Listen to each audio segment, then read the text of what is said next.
Story நேரம் தமிழ் வியூவர்ஸ்க்கு hi. You are my fateful லவ்வோட நெக்ஸ்ட் பார்ட்ல என்ன ஆக போகுது இன்னைக்கு வீடியோல பார்க்கலாம். லாஸ்ட் எபிசோட்லயே ஷிகான் ஒரு வழியா முடிவுக்கு வந்துட்டான். இதுக்கும் மேல இந்த லவ் கரையேற போறது இல்லைன்னு. சோ அந்த லவ்வுக்கு எல்லாம் சென்ட் ஆஃப் கொடுக்குற மாதிரி ஒரு கச்சேரி ஒண்ணு ஏற்பாடு பண்ணிருந்தான். அதோட தான் முடிஞ்சுது. இந்த கச்சேரி ஆரம்பிச்சு ஷிகான் பாட்டு பாட ஆரம்பிக்க இந்த லிரிக்ஸ் எல்லாம் ருவாக்காக தான் எழுதியிருக்கான்னு சொல்லிட்டு சொங்குக்கு நல்லாவே புரியுது. ஆனா ருவாக்கு அதெல்லாம் சுத்தமா தெரியல. அதை பத்தியும் அவளுக்கு கவலை இல்ல. ஷிகான் எதை நோக்கி ஒரு பாதையை ஆரம்பிச்சானோ அதை நோக்கி கரெக்டா போயிட்டு இருக்கான் அப்படிங்கிற மாதிரி ஒரு ஃப்ரெண்ட பயங்கரமா மோட்டிவேட் பண்ணிட்டு அவ பாட்டுக்கு கை தட்டிட்டே உட்காந்துட்டு இருக்கா. கச்சேரி முடியுது. ருவா மறுபடியும் வீட்டுக்கு வந்துடுறா. உட்காந்து இந்த கதையை கண்டினியூ பண்ணலாம் அப்படின்னு சொல்லிட்டு எழுத ஆரம்பிக்கிறா. நம்ம ஷிகான் கூட பாட்டுல சொன்னா நமக்கான விடைகள்லாம் தானாவே தேட தேட கிடைக்கும், அதை தேடி நீ அலைஞ்சு ஓட வேண்டியது இல்ல அப்படின்னு சொல்லிட்டு. அதுவும் உண்மைதான் லைஃப்ல அப்படின்னு சொல்லிட்டு ருவா மனசுல யோசிச்சுட்டே நம்ம சொங்க பத்தி மனசுல யோசிச்சுட்டே அந்த கதையை எழுத ஆரம்பிக்கிறா. இங்க நமக்கு சிட்டிய காட்டுறாங்க. யாரும் கதவை தட்டுறாங்களேன்னு மிங்கி வேகமா கதவை ஓபன் பண்ணா பார்த்தா லூமோ தான் வந்துட்டு இருக்கான். அவ கதவை திறக்காம இழுத்து மூடிட்டு இருக்கா. லூமோ கையை நடுவுல விட்டு கை நசுங்குற நிலைமைக்கு போயிடுது. உனக்கு அறிவிலையாடா, ஏன்டா டார்ச்சர் பண்றேன்ட்டு மிங்கி திட்ட ஆரம்பிக்கிறா. லூமோ பாக்குறான், எல்லா இடத்துலயும் நான் பிளாக் பண்ணி வச்சுட்ட, போன் பண்ணா எடுக்க மாட்டேங்கிற, நான் உன்னை எப்படிதான் அப்புறம் அப்ரோச் பண்றது, எனக்கு வேற வழியே தெரியல, அதனால தான் வந்துட்டேன்னு சொல்ல. இப்ப நீ பண்றது ரொம்ப ரூடு, புரியுதா? நீ உன்னை வந்து பாக்கவே தேவையில்லன்னு சொல்லிட்டு டக்குன்னு கதவை சாத்திட்டு அங்க இருந்து கிளம்பி போயிட்டே இருக்கான் மிங்கி. உனக்கு பிடிக்கல அண்ணன்னு சொல்லிட்டு லூமோ கேட்டு இருக்கான். திடீர்னு பார்த்தா டப்புனதோ கண்ணாடி ஓடைற மாதிரி வீட்டுக்குள்ள இருந்து சத்தம் கேக்குது. என்னாச்சுன்னு சொல்லிட்டு லூமோ ஒரு பக்கம் வெளியே இருந்தே கத்திட்டே இருக்கான். இங்க ருவா சிட்டிக்கு வந்துடுறா. சொங்க தான் டிராப் பண்றான். இந்தா அப்படின்னு சொல்லிட்டு சூட்கேஸ் எடுத்து கொடுத்துட்டு உனக்கு ஒரு கிஃப்ட் ஒண்ணு வச்சிருக்கேன் அப்படின்னு சொங்க ஒரு குட்டி பாக்ஸ குடுக்குறான். ருவா அதை ஓபன் பண்றா. குட்டியா ஒரு ஆர்ட் ஃபேக்டரி இருந்து ரெடி பண்ணிட்டு இருந்தால சொங்குக்கு, அதே மாதிரிதான் சொங்க ருவாக்காக ஒண்ணு ரெடி பண்ணிருப்பான் போல. அதை பார்த்து சிரிச்சுட்டே நீ எனக்கு கொடுத்துட்ட, நான் உனக்கு கொடுக்க வேண்டியது ஒண்ணு இருக்குன்னு அதே மாதிரி ஒரு பாக்ஸ் ஒண்ணு ஓபன் பண்றா. அதுக்குள்ள பார்த்தா அவளோட அந்த ஆர்டிஃபேக்ட் இருக்கு. ரொம்ப கியூட்டா இருக்கு, நல்லா அழகா இருக்குன்னு சொல்லிட்டு சொங்க பாத்துட்டு இருக்கான். நீயும் இதை பண்ணியா அப்படிங்கிற மாதிரி. ஆமா சரி ஓகே நான் கிளம்புறேன் அப்படின்னு சூட்கேஸ் எடுக்கிறா. உன்னை வந்து வீட்டுக்கிட்ட வரைய டிராப் பண்றேன் அப்படின்னு சூட்கேஸ தூக்கிட்டு படிக்கட்டுலயே சொங்க வந்துட்டு இருக்கான். ரெண்டு பேரும் வந்து பிரியறதுக்கு மனசு இல்லாம தயங்கி நின்னுட்டு இருக்காங்க. ருவா பாக்குறா. சரி ஓகே நான் வீட்டுக்குள்ள போறேன் அப்படின்னு கிளம்புறா. சொங்க பாத்துட்டு இருக்கான். இந்த கதையை இனிமே கண்டினியூ பண்ண போறியா அப்படின்னு கேக்குறான். உனக்கு என்ன பண்ணணுமா பண்ணக்கூடாதா அப்படின்னு ருவா கேட்க, என்ன பொறுத்தவரையும் நீ பண்ணணும் அப்படின்னு சொன்னதும் சரி பரவாயில்ல நீயே பண்ணலான்னு சொல்ற, அப்போ ஓகே கதையை கண்டினியூ பண்ணிட வேண்டியதுதான் அப்படின்னு சொல்லிட்டு ருவா சொல்லிட்டு இருக்கா. ஆமா அந்த ஹீரோக்கு வேலை பாக்கி இருக்குல்ல, ஹீரோயினை ரொம்ப ரொம்ப ஹாப்பியா வச்சுக்கணும், அந்த வேலை இருக்குல்ல, சோ அது செய்யட்டும் ஹீரோ அப்படின்னு சொல்லிட்டு சொங்கு சொல்லிட்டு இருக்கான். ருவா சிரிச்சுட்டே சரி ஓகே நான் கிளம்புறேன் அப்படின்னு வீட்டுக்குள்ள போறா. சொங்கு ஸ்டெப்ஸ்ல இறங்க ஆரம்பிக்கிறான். இங்க பார்த்தா லைட் பல்பு தான் உடஞ்சிருச்சு போல மிங்கியோட வீட்டுல. உள்ள வந்து நம்ம லூமோ தான் சரி பண்ணிருக்கான். பரவாயில்ல லூமோ, அதுக்குள்ள சரி பண்ணிட்ட, நீ பெரிய ஆளாதான் இருப்ப போலன்னு சொல்லிட்டு லிங்கி பார்த்து கீழே இறங்குன்னு சொல்லிட்டு இருக்கா. லூமோ ஏனில இறங்குறேன்னு கடைசி ஸ்டெப்ல டப்புன்னு காலை வச்சு நல்லா பக்கத்துல இருக்க நம்ம லிங்கி மேலேயே விழுந்து ரெண்டு பேரும் சோஃபால படுத்து கிடக்குறாங்க. லிங்கி அவனையே குறுன்னு பாத்துட்டு இருக்கா. லூமோவும் தான். ரெண்டு பேருக்கும் அன்னைக்கு அவங்க போதையில ஒரு நைட்டை ஒன்னா ரொமான்டிக்கா ஸ்பெண்ட் பண்ணாங்கல்ல, அந்த ஞாபகம் தான் வந்துட்டு இருக்கு. என்னடா பண்றக்க தள்ளி போங்கிற மாதிரி லிங்கி பாத்துட்டே இருக்கா. இங்க ருவா பாக்குறா. வீட்டுக்கு வந்துட்டோம், மிங்கிக்கு மெசேஜ் அனுப்பலாம் அப்படின்னு சொல்லிட்டு வேகமா போன் எடுத்துட்டு எங்கடி இருக்க அப்படின்னு மெசேஜ் அனுப்ப ரிப்ளையே வரல. கால் பண்ணி பாக்கலாம் அப்படின்னு பார்த்தா காலுக்கும் மிங்கி எந்த பதிலுமே பண்ணாம இருந்துட்டு இருக்கா. ருவாக்கே ரொம்ப குழப்பமாயிடுது. சரி ஓகே அவ பாய் ஃப்ரெண்டுக்கு கால் பண்ணலாம் அப்படின்னு இன்னும் பிரேக்கப் பண்ண விஷயம் அவளுக்கு தெரியாதுல்ல. அந்த ஷாங்கு பையனுக்கு கால் பண்ணிடுறா. அவனோட புது கேர்ள் ஃப்ரெண்டு தான் போன் எடுக்கிறா. நான் வந்துட்டு அவளோட கேர்ள் ஃப்ரெண்டு பேசுறேன்னு ருவா சொல்ல, நான் தான் கேர்ள் ஃப்ரெண்ட் பேசுறேன், எனக்கு யாரும் உன் பேர்ல ஃப்ரெண்ட் இல்லையேன்னு அவ கத்த ஆரம்பிக்கிறா. அதுக்குள்ள ஷாங்கு போன் எடுத்து ருவா எதுக்கு இப்ப எனக்கு தேவையில்லாம போன் பண்றக்க, நானும் அவ்வளவு எப்போ பிரேக்கப் பண்ணிட்டோன்னு சொல்லிட்டு இருக்க, பிரேக்கப் பண்ணிட்டியா, விஷயமே எனக்கு தெரியாது, அதுக்குள்ள அடுத்த கேர்ள் ஃப்ரெண்ட புடிச்சு சுத்திக்கிட்டு இருக்க, மானகிட்ட பையலே, நீ அப்பவே சீட்டர்னு எனக்கு முன்னாடியே தெரியும்டா, வைடா போனன்னு கண்ணா பின்னான்னு கத்திட்டு ருவா கட் பண்ணி விட்டுடுறா. இங்க பார்த்தா மிங்கி இப்பதான் போன் எடுத்து பாக்குறா. ருவா வேற கால் பண்ணிருக்கா. ஒழுங்கா இங்க இருந்து கிளம்பு அப்படின்னு சொல்லிட்டு இருக்கா. நீ ஏன் அந்த மாதிரி பண்ற, என்ன இப்ப பாரு துரத்துறதுல இருக்குன்னு சொல்லிட்டு லூமோ அவகிட்ட ஃபீல் பண்ணி பேச ஆரம்பிக்கிறான். இவ்வளவு தூரம் வந்துட்டேன், இதுக்கு ஏதாவது ஒரு முடிவு சொல்லலாம்ல, நானும் பின்னாடி தானே வந்துட்டு இருக்கேன் அப்படின்னு லூமோ கேட்க ஆரம்பிக்கிறான். என்ன அடுத்தடுத்து துரத்தி விடாம ஏதாவது ஒரு முடிவெடுத்து யோசிக்கலாம்ல அப்படின்னு கேட்டுட்டு இருக்கான். முடிவெடுக்கிறதுக்கு யோசிக்கணுமா, யோசிக்கவே ஒன்னும் தேவையில்ல, இங்க இருந்து கிளம்பு அப்படின்னு சொல்லிடுறா. லூமோ ஓகே நான் கிளம்புறேன்னு மனசே வராம வெளியே போயிட்டு இருக்கான். மிங்கி போன் எடுத்து பாக்குறா. அதுக்குள்ள ருவா உன் வீட்டுக்கு தான் வந்துட்டு இருக்கேன், லிப்ட்ல வந்துட்டு இருக்கேன் அப்படின்னு சொல்ல, மிங்கி பதட்டத்துல வேகமா ஓடி போயிட்டு லூமோ வெளியே எடுத்து ரூம்குள்ள போ அப்படின்னு வீட்டுக்குள்ள கதவை சாத்த பாக்குறா. அதுக்குள்ள கரெக்டா ருவா வந்துடுறா. ஓடி வந்து கட்டி புடிச்சுக்கிறான் மிங்கிய. உன்னை பிரேக்கப் பண்ணிட்டானா மேடி அப்படின்னு சொல்லிட்டு. வேற வழியே இல்லாம லூமோ ரகசியமா போலான்னு ட்ரை பண்றான் வீட்டுக்குள்ளது. ஆனா ருவா விடவே மாட்றா. அந்த பக்கமும் இந்த பக்கமும் திரும்பி பாத்துட்டு இருக்கா. நம்ம லூமோ வர வழி இல்லாம வேகமா ஓடி போயிட்டு வீட்டுக்குள்ளேயே ஒளிஞ்சுக்கிறான். இவ இப்படி திரும்பும் போது எங்கேயாவது வெளியே ஓடி போலாமா அப்படின்னு பார்த்தா ருவா திரும்பியே பார்க்கவே மாட்டிக்கிறா. இந்த பக்கம் யாரும் போன மாதிரி இருக்குன்னு டவுட் போட்டுட்டே இருக்கா. லூமோ பீரோக்குள்ள போயிட்டு ஒளிஞ்சிட்டு அமைதியா வெயிட் பண்ணிட்டு இருக்கான், எப்படியாவது சீக்கிரமா அவங்க பேசி முடிப்பாங்கன்னு. ஆனா ருவா உள்ள போயிட்டு, இங்க பாரு, இந்த சானிடைசர் எடுத்து இந்த பக்கம்லாம் நான் அடிச்சு விடுறேன், அந்த கெட்ட காத்து எல்லாமே போட்டோம். இவன மாதிரி ஒரு கேவலமான ஆள்லாம் உனக்கு பாய் ஃப்ரெண்டா இருந்ததுக்கு நீ தாண்டி வைக்க பண்ணும், நான் தான் அப்பயே அவனை பிரேக்கப் பண்ணுன்னு சொன்னலன்னு சொல்லிட்டு கத்த ஆரம்பிக்கிறா. சரி ஓகேடி வா கொஞ்சம் வெளியே போலாமா, சாப்பிட்டு வரலான்னு சொல்லிட்டு எதோ மிங்கி கூப்பிட்டு பாக்குறா அவள அங்க இருந்து கூட்டு போலான்னு. ஆனா நம்ம ருவா வர மாதிரி தெரியல. இந்த இடம் மீதி இருக்கு, அந்த இடம் மீதி இருக்குன்னு அடிச்சுட்டே இருக்கா. உள்ள நின்னு லூமோக்கு காலே புடிச்சுக்குது. இன்னும் கொஞ்ச நேரம் நின்னா கால் மரத்து போய் பொத்துன்னு கீழே விழுந்துருவேன் போல. போற ஆளுங்களா பாரு பேசிக்கிட்டே இருக்காங்கன்னு லூமோ மனசுக்குள்ள திட்டிக்கிட்டு இருக்கான். கபோர்டெல்லாம் தர அதுக்குள்ள கூட சானிடைஸ் பண்ணணும்னு சொல்ல, நீ இருக்கல்ல எனக்கு அது போதும்டி, நீ வா நம்ம அப்புறம் பாத்துக்கலாம் அப்படின்னு பேசி முடிச்சுட்டு ருவாவை அங்கிருந்து வெளியே அனுப்பி விட்டுட்டு மறுபடியும் உள்ள வர மிங்கி. எந்த இடத்துல அவன் ஒளிஞ்சிருக்கான்னு தெரியலையேன்னு சொல்லிட்டு கபோர்டை ஓபன் பண்ணி பார்த்தா கால் மரத்து போய் எப்ப கீழே உழுவோங்கிற நிலைமையில நின்னுட்டு இருக்கான். இத பாத்துட்டு மிங்கிக்கு காமெடியா இருக்கு. கொஞ்சம் ஹெல்ப் பண்ணு, வெளியே வரேன் லூமோ கூப்பிட. ஒரே ஒரு நிமிஷம், நல்லா இருக்கு இந்த சீனு, போட்டோ மட்டும் எடுத்துக்கிறேன்னு சொல்லிட்டு மிங்கி அவனை வெளியே கூட்டு வந்துட்டு இருக்கா.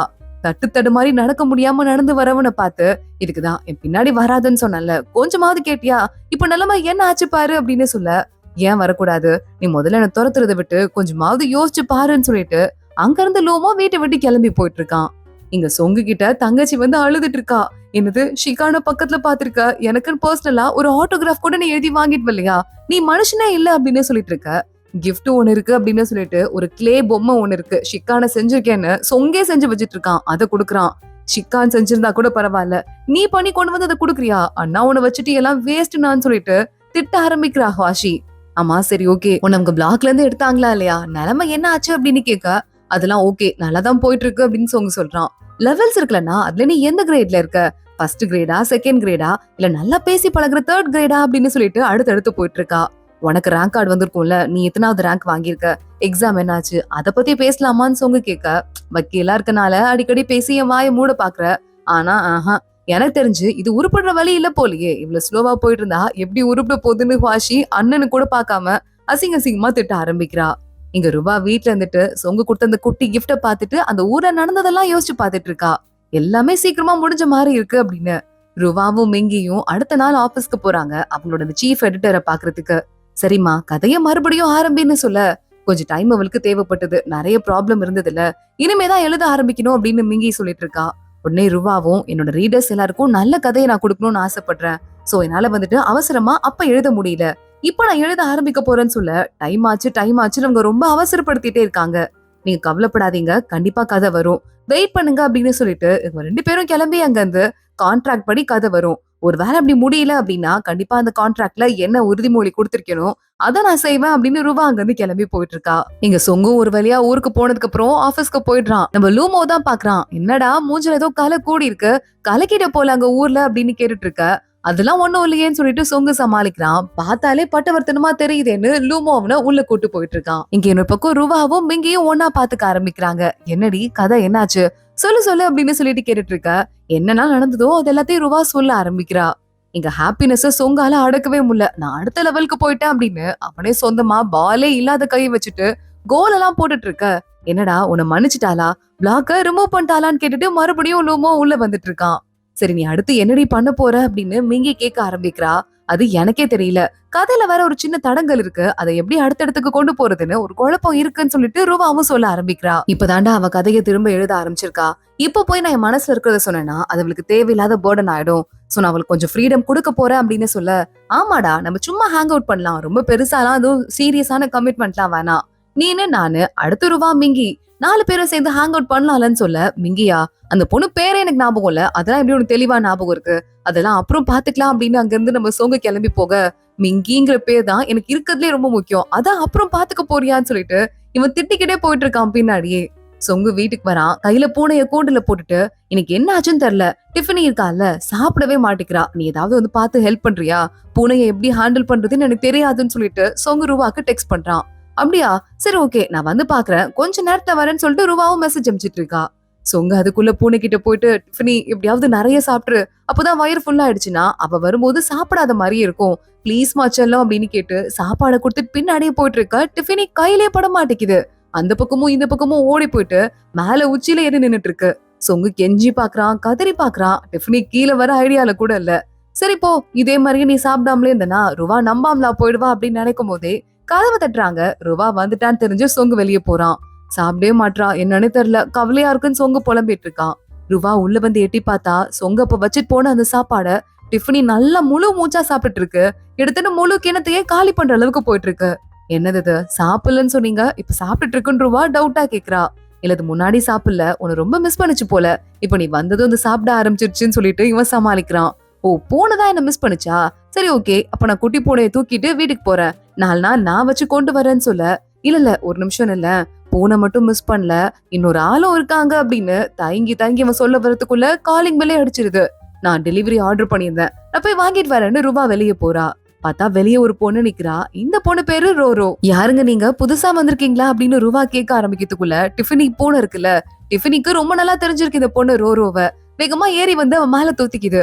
இவளும் பார்த்து ரொம்ப நாள் ஆச்சுன்னு கொஞ்சம் ஆரம்பிக்க, ஒருவேளை இந்த பொண்ணு சொங்கோட கேர்ள் ஃப்ரெண்டா இருக்குமோ அப்படின்னு ரூபா பயங்கரமா ஷாக் ஆயிடுறா.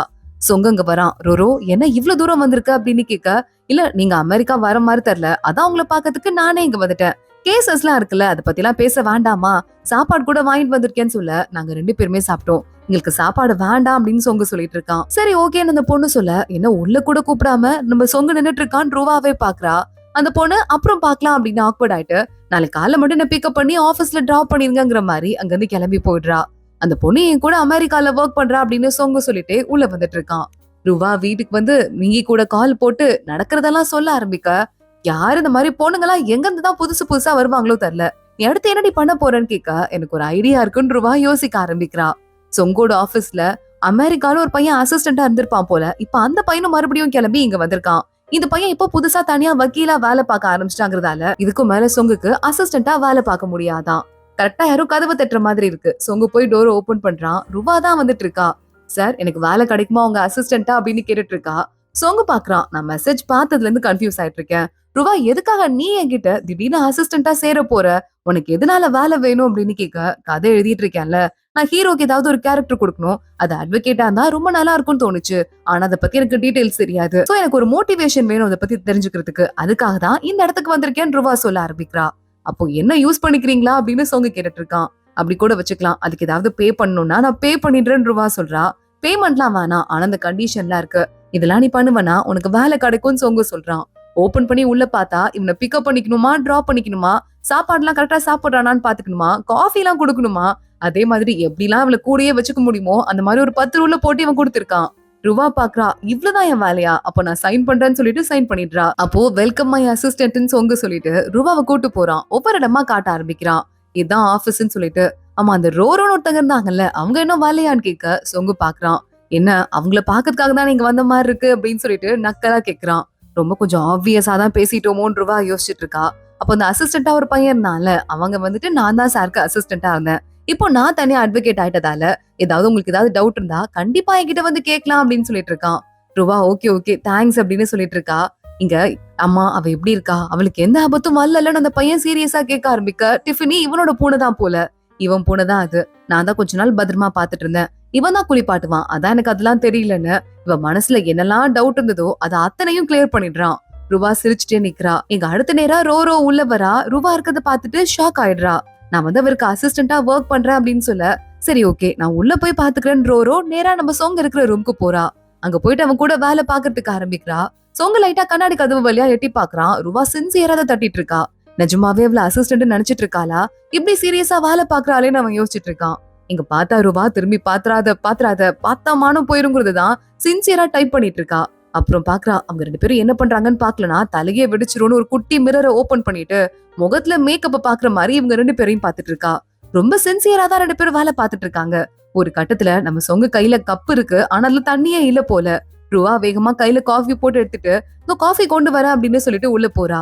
சரி ஓகே உங்களுக்கும் சேர்த்து சொங்குக்கு என்ன பிடிக்குமோ அதையே எடுத்துட்டு வந்துட்டேன், சாரின்னு ரூவா சொல்லிருக்கா. எனக்கு எது கொடுத்தாலும் பரவாயில்ல, சொங்குக்கு மட்டும் எது பிடிக்கும் நல்லா தெரிஞ்சு வச்சுக்கோங்கன்னு அந்த பொண்ணு சொல்றா. சொங்கு பாக்குறான், நீ என்ன அவளை என்னோட நிஜமான அசிஸ்டன்ட் நினைச்சிட்டு இருக்கியா, அதெல்லாம் இல்ல, ருவா என்ன கொண்டு வராலோ அது எனக்கு பிடிக்கும்னு சொங்க அந்த பொண்ணுக்கு பெரிய பல்ப் ஒண்ணு கொடுத்துடுறான். ருவா பாத்துட்டு இருக்கா, அங்கிருந்து கிளம்பி போறா. நடக்கிறத நம்ம சொங்கோட அசிஸ்டன்ஸ் 2 பேரும் பாத்துட்டு இருக்காங்க. பெரிய போட்டியே வரும் போல அப்படிங்கிற மாதிரி நோட் பண்ணிட்டு இருக்காங்க. சரி வீட்டுக்கு போலாமா அப்படின்னு சொங்க ருவா 2 பேரும் கிளம்பிடுறாங்க. ருவா வீட்டுல போய் யோசிச்சு பாத்துட்டு இருக்கா, எப்படி சொங்கு காப்பாத்தினான்ல அத பத்தி யோசிச்சு பாத்துட்டு ரோரோக்கு அவன் மேல இன்ட்ரெஸ்ட் இருக்கு அப்படிங்கறத ரியலைஸ் பண்ணிட்டு அவ ஒரு பக்கம் யோசிச்சுட்டு இருக்க. இந்த ரோரோவும் வீட்டுல உட்காந்துட்டு அந்த 2 பேருக்கும் ரிலேஷன்ஷிப் இருக்கும் போலயே அப்படின்னு கொஞ்சமா சோகமாயிடுறா. அடுத்த நாள் காலை ஆகுது. இங்க மறுபடியும் வேலைக்கு போலாம் அப்படின்னு சொல்லிட்டு ருவா கிளம்ப ஆரம்பிக்கிறா. அப்போ ஒரு பொண்ணு, ஒரு படத்தோட ப்ரொடக்ஷன் கம்பெனில வேலை பாக்குற பொண்ணு, உங்களை பார்க்க முடியுமான்னு கேட்க ருவா அந்த பொண்ணை போய் ஒரு ஹோட்டல்ல பாக்குறா. இப்ப எழுதிட்டு இருக்கால ருவா, அந்த கதையை சினிமாவா எடுக்கலான் இருக்காங்களாம். அதுக்கு நீங்க ஓகே சொல்லுங்க ப்ளீஸ்ன்னு அந்த பொண்ணு பேசிட்டு இருக்கா. கரெக்டா அந்த இடத்துக்கு அந்த பொண்ணோட பாய் ஃப்ரெண்ட் வரான். சொங்குக்கும் ருவாக்கும் சேர்த்து ஒரு பையன் இருந்தான்ல, அலுமினியா கூட படிச்ச பையன், அந்த பையன் தான் வந்துட்டு இருக்கான். சொங்கு அவங்க வரத பாத்துட்டு டேய் வாடா அப்படின்னு 2 பேரும் உள்ள போறாங்க. இது என் கேர்ள் ஃப்ரெண்ட்ரான்னு சொல்லிட்டு அந்த பையன் இன்ட்ரோடியூஸ் பண்றான். பரவாயில்லையே, இப்படி நம்ம பாத்துக்குவோம்னு தெரியாம போயிருச்சு, நம்ம எல்லாம் ஒண்ணுக்குள்ள ஒன் ஆயிட்டோமே அப்படின்னு அவன் பேச ஆரம்பிக்கிறான். ருவா இன்னும் ஓகே சொல்ல போல. உங்ககிட்ட கார்ல வரும்போது பேசிட்டு இருக்கா, இல்ல இந்த கதையை படமா எடுக்கலாமான்னு எனக்கு யோசனையா இருக்குன்னு. எடுக்கலாமே, அழகான காதல் கதை, நிறைய பேருக்கு தெரியட்டும்னு சொங்க சொல்லிட்டு இருக்கான். சரி ஓகே, அப்ப அத படமா எடுத்துடலான்னு அவளும் முடிவு பண்ணிடுறா. இவங்க 2 பேரும் சொங்கோட வீட்டுக்கு வராங்க. இன்னைக்கு நான் ஒர்க் ஃப்ரம் ஹோம் பண்ண போறேன், தனியாவே நம்ம இருக்க முடியலன்னு சொல்லிட்டு, அதாவது தனியா என்னால நிம்மதியா வேலை பார்க்க முடியலன்னு சொங்க மாத்திட்டு இருக்கான். சரி ஓகே, நான் காஃபி எல்லாம் எடுத்துட்டு வரேன் அப்படின்னு ருவா அவளோட வேலையை பார்த்துட்டு இருக்கா சின்சியரா. அதோட தான் இந்த எபிசோட் முடியுது. அடுத்தடுத்து என்ன ஆக போகுது தொடர்ந்து பார்க்கலாம். இந்த வீடியோவை லைக் பண்ணிக்கோங்க, மறக்காம நம்ம சேனலுக்கு சப்ஸ்கிரைப் பண்ணிட்டு பெல் ஐக்கனையும் கிளிக் பண்ணிக்கோங்க. அடுத்த வீடியோல பார்க்கலாம். அது வரைய பாய்.